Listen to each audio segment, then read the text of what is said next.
Everyone, I am Priyanka Gaur. Welcome back to my channel learning with pace. तो हम लोग English pedagogy के बहुत सारे चैप्टर्स ऑलरेडी कर चुके हैं, लेकिन अब ना इंग्लिश पेडागोजी का जो थियोरेटिकल पार्ट है वो हम करेंगे, क्योंकि इससे पहले हमने वोवेल्स पढ़े, कॉन्सोनेंट पढ़े, सिमेंटिक्स के बारे में जाना, सिंटैक्स के बारे में जाना, फोनेटिक, मॉर्फोलॉजी, इन सब चीज़ों के बारे में जाना था। लेकिन अब हम थियोरेटिकल पार्ट्स करेंगे। तो ये जो पार्ट है आज का वो है लैंग्वेज एंड एक्विजिशन। तो ये है पार्ट 1। इसकी कुछ एक वीडियोस और आएंगी, तब जाकर ये पूरा जो चैप्टर है वो कंप्लीट होगा। ठीक है। सो बेसिकली लैंग्वेज क्या होता है? लैंग्वेज हमारी भाषा है। एक्विजिशन का मतलब क्या होता है? किसी चीज को एक्वायर करना, मतलब अर्जित करना। ठीक है। अब देखो, लैंग्वेज जो है मतलब भाषा, ये इसेंशियल है, बहुत ही ज़रूरतमंद चीज़ है हमारे लिए। प्री रेक्विजिट है। प्री रेक्विजिट का मतलब नेसेसरी है हम लोगों के लिए। क्यों है? क्योंकि लैंग्वेज से ही हम ह्यूमन बीइंग्स ग्रो भी होते हैं एंड इसकी हेल्प से हमारा डेवलपमेंट भी होता रहता है। बिकॉज लैंग्वेज के थ्रू हम कम्युनिकेट कर पाते हैं अपनी सोसाइटी के साथ, अपने आसपास के लोगों के साथ, एंड हम अपनी फीलिंग्स को एक्सप्रेस कर पाते हैं कि हमारे डिज़ायर्स क्या है, हमारे एस्पिरेशंस क्या है, हमारी नीड क्या है। इसके अलावा लैंग्वेज के थ्रू हम अपने थॉट प्रोसेस को भी एक्सप्रेस कर पाते हैं कि हमारे सोच विचार क्या है, हमारी आइडियोलॉजी क्या है, हमारी फिलॉसफी क्या है।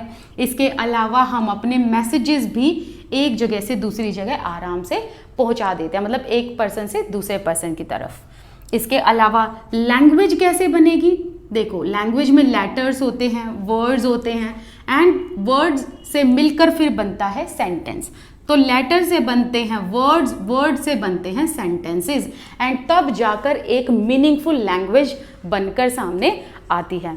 अब आपको ध्यान ये रखना है कि अगर हम लैंग्वेज में वोवल्स की बात करें तो वो है 5, एंड वोवल्स की साउंड्स की बात करें तो वो है 20। ये चीज़ हम ऑलरेडी डिटेल में कर चुके हैं, तो आई होप आपको कोई डाउट नहीं होगा। अगर नहीं देखे वो वीडियोस तो प्लीज़ देख लेना। इसके अलावा अगर हम कॉन्सोनेंट्स की बात करें तो कॉन्सोनेंट्स कितने हैं? 21, बट साउंड्स कितनी है कॉन्सोनेंट की? 24। ये क्वेश्चन बहुत इंपॉर्टेंट है, इसको ध्यान रखना। अब देखो, नेक्स्ट क्वेश्चन ये आता है आपके आगे, how language can be acquired. आप लैंग्वेज को किस तरीके से एक्वायर करते हो, मतलब लैंग्वेज का अर्जन आप कैसे करते हो? तो उसके आंसर में है language acquisition and language learning. मतलब एक तो ऐसी लैंग्वेज जिसे आप नेचुरली एक्वायर करते हो, एंड एक ऐसी लैंग्वेज जिसे आप क्या करते हो? लर्न करते हो। ठीक है, मतलब उसे समझते हो, याद करते हो, उसमें आपका एफर्ट लगता है। तो इनका डिफरेंस देखो, बहुत बार इनका डिफरेंस पूछा जाता है बेसिकली। तो आपको देखो कैसे याद रखना है। अगर मैं लैंग्वेज एक्विजिशन की बात करूं तो पहला पॉइंट बनता है children learn their native language. मतलब बच्चे जो हैं वो नेटिव लैंग्वेज को लर्न करते हैं, किसमें? एक्विजिशन में। नेटिव लैंग्वेज कैसे? देखो, बच्चा जहाँ पर जन्म लेता है और बच्चे के आसपास जो भी लैंग्वेज बोली जाएगी वो क्या है? वो उसकी नेटिव लैंग्वेज है। जैसे कि उसके आसपास घर में सपोज करो हरियाणा का एक बच्चा है, हरियाणवी फैमिली में पैदा हुआ है, उसके आसपास माता पिता क्या बोलते हैं? हरियाणवी बोलते हैं। तो बच्चे ने क्या लर्न कर ली? क्या एक्वायर कर लिया? बेसिकली लर्न नहीं किया, एक्वायर किया। क्या एक्वायर किया? हरियाणवी एक्वायर कर ली। क्यों? क्योंकि उसके मम्मी पापा उसके आसपास हरियाणवी बोलते थे। अब जैसे ही बच्चा सोसाइटी में निकला तो उसने सोसाइटी में देखा कि लोग हिंदी में भी बात कर रहे हैं, तो अब उसने हिंदी को भी एक्वायर कर लिया। सो जो लैंग्वेज एक्विजिशन होती है ना, इसमें क्या होता है कि आपको एक फॉर्मल सिचुएशन की ज़रूरत नहीं होती। देखो, पहले तो फॉर्मल एंड इनफॉर्मल का थोड़ा सा डिफरेंस जानो। इनफॉर्मल ये होता है कि जैसे जो चीज़ आपको घर से मिल जाए, सोसाइटी से मिल जाए, एंड फॉर्मल वो होता है जो आपको स्कूल या किसी इंस्टीट्यूशन से एजुकेशन मिलती है, राइट।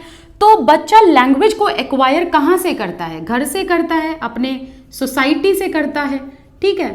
तो एक्वायर जब वो करता है तो ये कौन सी सिचुएशन हो गई? इनफॉर्मल सिचुएशन हो गई, क्योंकि यहाँ पर कोई फॉर्मल लर्निंग नहीं है। इसके अलावा लैंग्वेज एक्विजिशन में क्या होता है? बच्चा सबसे पहले अपने फैमिली मेंबर को ऑब्जर्व करता है है ना, फैमिली मेंबर्स को ऑब्जर्व करेगा, वो क्या भाषा बोल रहे हैं, कैसी उनकी प्रोनाउंसिएशन है, उस चीज़ को बच्चा रेप्लिकेट करने की कोशिश करेगा, हर साउंड को रेप्लिकेट करने की कोशिश करेगा एंड धीरे धीरे वो उस लैंग्वेज को बिना किसी एफर्ट के एक्वायर कर लेता है। जैसे कि बच्चे ने हरियाणवी या ये कह लो हिंदी इसको एक्वायर कर लिया बेसिकली। इसके आगे है surrounding society and easily learn without any effort. तो मतलब बच्चा जो है पहले अपने फैमिली मेंबर से सीखता है, फिर सोसाइटी से एंड देन इजीली वो लर्न कर लेता है। इसके अलावा ये एक नेचुरल प्रोसेस है, मतलब ये एक ऐसा प्रोसेस है जो आप चलते फिरते समझ रहे हो। ऐसा नहीं है कि आपको एक रूम में अलग से बिठाया जा रहा है, 1 घंटे की क्लास दी जा रही है, तब जाकर आपको आपकी मदर टंग सिखाई जा रही है। नहीं, आप मदर टंग नेचुरली सीखते हो। तो यही क्या हो गया, इनफॉर्मल हो गया ना, इनफॉर्मल एजुकेशन हो गई ना बेसिकली। अब आगे है कि इसमें कोई ग्रामेटिकल रूल्स आपको सीखने की ज़रूरत नहीं होती, क्योंकि अपने आप जो आपका सबकॉन्शियस माइंड है वो जब आप अपने आसपास के लोगों को सुनते हो, पेरेंट्स को सुनते हो, तो क्या करते हो उस चीज़ को ना सबकॉन्शियसली आपके माइंड में वो चीज़ें रेपिटेडली बैठ जाती हैं। तो आपको ऐसा कोई ग्रामर सीखने की इसमें ज़रूरत नहीं होती। आपको जैसे कि आपकी जो मदर टंग है उसको अगर आप एक्वायर करते हो तो उसके लिए आपको स्कूल की ज़रूरत नहीं है, आप अपने फैमिली मेंबर एंड सोसाइटी से ही सीख लोगे। नेक्स्ट है नो कॉन्शियस एफर्ट। इसके अलावा जैसे मैंने बताया कि एक नेचुरल प्रोसेस है, इसमें आपको कोई भी ऐसा कॉन्शियसली एक्स्ट्रा एफर्ट लगाने की ज़रूरत नहीं है। तो ये जो पॉइंट है ना, ये मैंने थोड़े से एक्सटेंड करके बताई है जानबूझ के, क्योंकि क्वेश्चन ना घुमा फिरा के कैसे भी आ जाता है, तो इसका एक स्क्रीनशॉट ले लेना। नेक्स्ट है लैंग्वेज लर्निंग। अब इसमें पहला पॉइंट देखो, a process in which language is learned by learner. अब इसमें लर्नर क्या करता है, लैंग्वेज को लर्न करता है, ठीक है, याद करता है, समझता है। यहाँ पर ना तो याद करने की जरूरत पड़ी, ना ही यहाँ पर लर्न करने की जरूरत पड़ी। यहाँ पर नेचुरली बच्चे ने एक्वायर कर लिया अपनी मदर टंग को। लेकिन अगर सेकंड लैंग्वेज की बात करें, जैसे कि हम लोगों को अगर इंग्लिश सीखनी है तो इंग्लिश को बोलने के लिए हमें पहले उसे सीखना पड़ेगा, एंड इंग्लिश क्या है, हमारी सेकंड लैंग्वेज है। सो बेसिकली जो सेकंड लैंग्वेज होती है उसको आप सीखते हो, ना कि एक्वायर करते हो, ठीक है। सो ये जो है ना, ये आप फॉर्मल सिचुएशन में सीखते हो, जैसे कि आप या तो कहीं इंस्टीट्यूशन में जाकर या कोई स्पोकन क्लासेस लेकर इंग्लिश को सीखेंगे, या आप अपने कलीग से भी बात करेंगे तो भी आप ध्यान से सुनकर करेंगे उस चीज़ को। सो कहने का मतलब है आप ये ना बड़े ही फॉर्मल सिचुएशन में चीज़ों को सीखते हो, इसके लिए आपको एक प्रॉपर ट्रेनिंग चाहिए होती है, राइट। एंड इसमें आपको ग्रामेटिकल रूल्स भी याद करने होते हैं, वो भी समझने होते हैं, तभी आप सेकंड लैंग्वेज को मीनिंगफुल तरीके से एक्सप्रेस कर पाओगे। इसके अलावा एक ये बहुत ही मेजर रोल प्ले करता है इंटरेस्ट ऑफ द स्टूडेंट। आप किसी भी लैंग्वेज को, जो भी सेकंड लैंग्वेज है, उसको आप तब तक लर्न नहीं कर सकते जब तक आपके इंटरेस्ट उसमें नहीं है। सपोज अगर आपको फ्रेंच लैंग्वेज पसंद है तो आप क्या करोगे, अगर आपको पसंद है तो आप उसकी ट्रेनिंग लोगे, उसको सीखने की कोशिश करोगे। बट जब आपको वो पसंद ही नहीं है तो आपको ज़बरदस्ती वहाँ अगर क्लास में बिठा भी दिया जाएगा तो आप उसे लर्न नहीं कर सकते। सो जो लैंग्वेज लर्निंग है, इसके लिए आपको अपना इंटरेस्ट जगाना होगा, इसको जागरूक करना होगा, अपना इंटरेस्ट लाना होगा। अगर किसी बच्चे का सेकंड लैंग्वेज में इंटरेस्ट है सीखने में, तभी वो सीख सकता है, अदरवाइज नॉट पॉसिबल। नेक्स्ट है, इस लैंग्वेज को सीखने के लिए, जो सेकंड लैंग्वेज होती है, इसको सीखने के लिए आपका कॉन्शियस एफर्ट चाहिए होता है। मतलब आपको अपने ब्रेन सेल्स खुले रखने होते हैं, तब जाकर आप सीख पाते हो। क्यों? क्योंकि इसमें आपको ग्रामेटिकल रूल्स याद रखने होते हैं, राइट। उनकी प्रोनाउंसिएशन समझनी होती है, उनके साउंड्स को रेप्लिकेट करना पड़ता है। बट यहाँ पर तो आप बचपन से वो लैंग्वेज सुनते आ रहे हो जो आपकी मदर टंग है, तो आप उसको इजीली एक्वायर कर रहे हो। सो बेसिकली ये क्या है, ये एग्जाम्पल लगाकर चलना, मदर टंग लिख लेना, यहाँ पर लिख लेना कोई भी सेकंड लैंग्वेज, जैसे इंग्लिश लगा लो, आप इंग्लिश सीखना चाहते हो तो उसका एग्जाम्पल रख लेना यहाँ पर। अब मैं आप लोगों को बताऊंगी कि किस तरीके के क्वेश्चंस ऑलरेडी आ रखे हैं यहाँ से। तो मैं इसको इरेज करती हूँ, यहीं पर मैं 2 क्वेश्चन लिख के बताती हूँ आपको, ठीक है। देखिए मैंने यहाँ पर 2 क्वेश्चन लिखे, ये दोनों ही क्वेश्चन सीटेट के 2016 के क्वेश्चन है ना। तो पहला क्वेश्चन देखो, होम लैंग्वेज मतलब जो आपकी मदर टंग है, राइट, जो आपकी नेटिव लैंग्वेज है, that is dash in a natural way, कि आप उसको कैसे समझते हो। बेसिकली टॉट मतलब सीख कर, या फिर एक्वायर्ड मतलब अर्जन करते हो, उसका एक्वायर करते हो नेचुरली, या प्रमोटेड या फिर लर्नड या याद करते हो उसको, तो आपका आंसर क्या होगा? एक्वायर्ड। तो एक्वायर क्या होता है? बेसिकली जिसको आपने नेचुरली उसको अपने अंदर इंटरनलाइज कर दिया। सो होम लैंग्वेज, आपकी नेटिव लैंग्वेज ऐसी होती है जिसे आप याद नहीं करते, लर्न नहीं करते, बल्कि आप उसे नेचुरली एक्वायर करते हो। ठीक है, नेक्स्ट क्वेश्चन देखो, which one of the most important pre requisite of the language learning. Pre requisite मतलब इसेंशियल, नेसेसरी। तो क्वेश्चन ये पूछा है कि जो आप लैंग्वेज लर्न करने वाले हो, मतलब यहां पर कौन सी लैंग्वेज की बात हो रही है? सेकंड लैंग्वेज की, क्योंकि आपने लैंग्वेज लर्न की। तो अगर आपको कोई सेकंड लैंग्वेज लर्न करनी है बेसिकली, तो उसके लिए इंपॉर्टेंट प्री रेक्विजिट क्या चीज होगी, मतलब इंपॉर्टेंट इसेंशियल चीज इनमें से क्या होगी?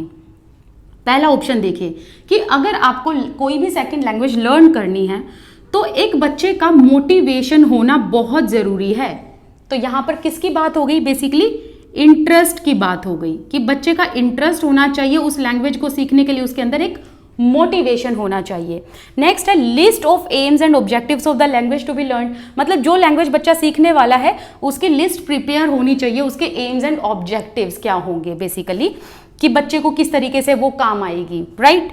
एंड इसके अलावा providing a good text book, कि बच्चे को एक अच्छी सी टेक्स्ट बुक दे दो और बच्चा क्या करेगा? अपने आप ही लैंग्वेज को लर्न कर लेगा। नेक्स्ट है नन ऑफ दीज।